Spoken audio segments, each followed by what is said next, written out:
Chapter 17. Narrative continued by the Doctor, the jolly boat's last trip.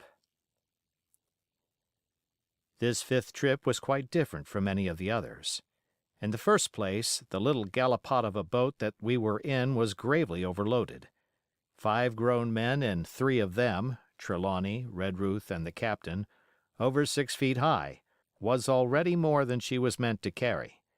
Add to that the powder, pork, and bread bags. The gunwale was lipping astern. Several times we shipped a little water, and my breeches and the tails of my coat were all soaking wet before we had gone 100 yards. The captain made us trim the boat, and we got her to lie a little more evenly. All the same, we were afraid to breathe. In the second place, the ebb was now making, a strong rippling current running westward through the basin, and then southward and seaward down the straits by which we had entered in the morning. Even the ripples were a danger to our overloaded craft, but the worst of it was that we were swept out of our true course and away from our proper landing place behind the point. If we let the current have its way, we should come ashore beside the gigs, where the pirates might appear at any moment. "I cannot keep her head for the stockade, sir," said I to the captain. I was steering, while he and Redruth, 2 fresh men, were at the oars. "The tide keeps washing her down.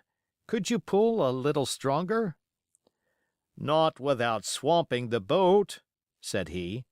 "You must bear up, sir, if you please. Bear up until you see you're gaining."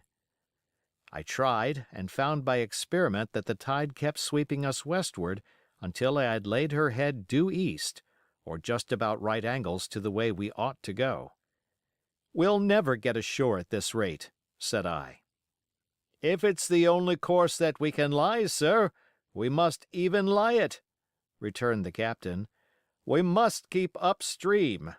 You see, sir," he went on, "if once we drop to leeward of the landing place, it's hard to say where we should get ashore, besides the chance of being boarded by the gigs, whereas the way we go the current must slacken, and then we can dodge back along the shore." "The current's less already, sir," said the man Gray, who was sitting in the foresheets. "You can ease her off a bit."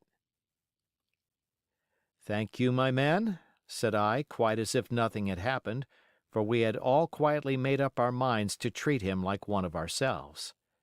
Suddenly the captain spoke up again, and I thought his voice was a little changed. "The gun!" said he.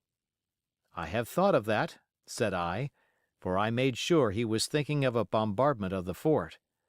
"They could never get the gun ashore, and if they did, they could never haul it through the woods." "Look astern, Doctor," replied the captain. We had entirely forgotten the long nine, and there, to our horror, were the 5 rogues busy about her, getting off her jacket, as they called the stout tarpaulin cover under which she sailed. Not only that, but it flashed into my mind at the same moment that the round shot and the powder for the gun had been left behind, and a stroke with an axe would put it all in the possession of the evil ones aboard. "Israel was Flint's gunner," said Gray hoarsely. At any risk, we put the boat's head direct for the landing place. By this time we had got so far out of the run of the current that we kept steerage way even at our necessarily gentle rate of rowing, and I could keep her steady for the goal. But the worst of it was that with the course I now held, we turned our broadside instead of our stern to the Hispaniola, and offered a target like a barn door. I could hear as well as see that brandy-faced rascal, Israel Hands, plumping down a round shot on the deck. "Who's the best shot?" asked the captain. "Mr. Trelawney, out and away," said I. "Mr. Trelawney, will you please pick me off one of these men, sir? Hands, if possible," said the captain.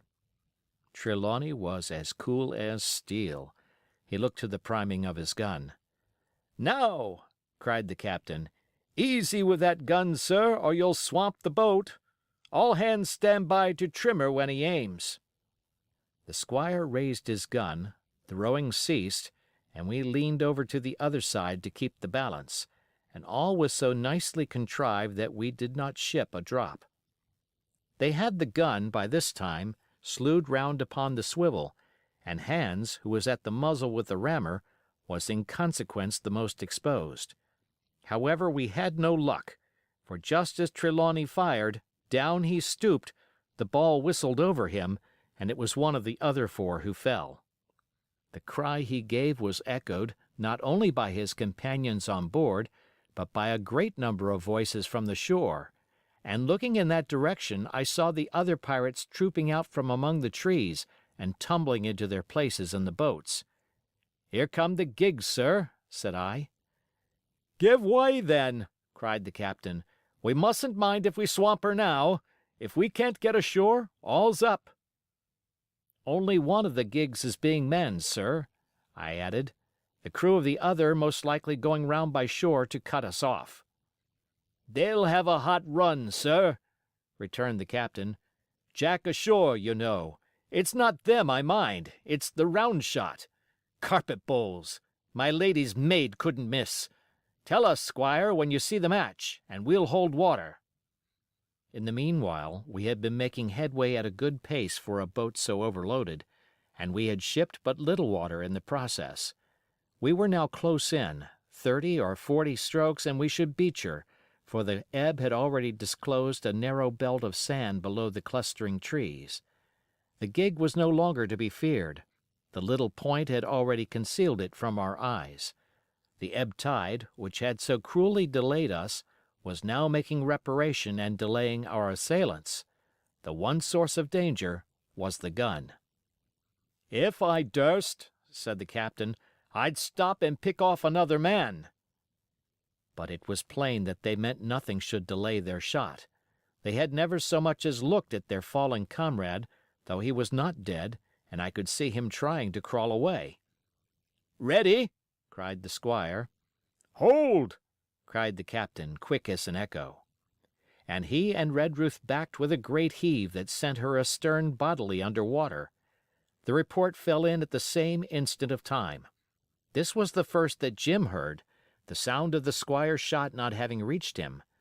Where the ball passed, not one of us precisely knew, but I fancy it must have been over our heads, and that the wind of it may have contributed to our disaster.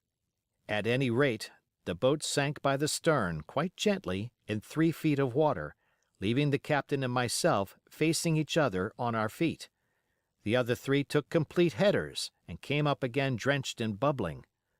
So far, there was no great harm. No lives were lost, and we could wade ashore in safety.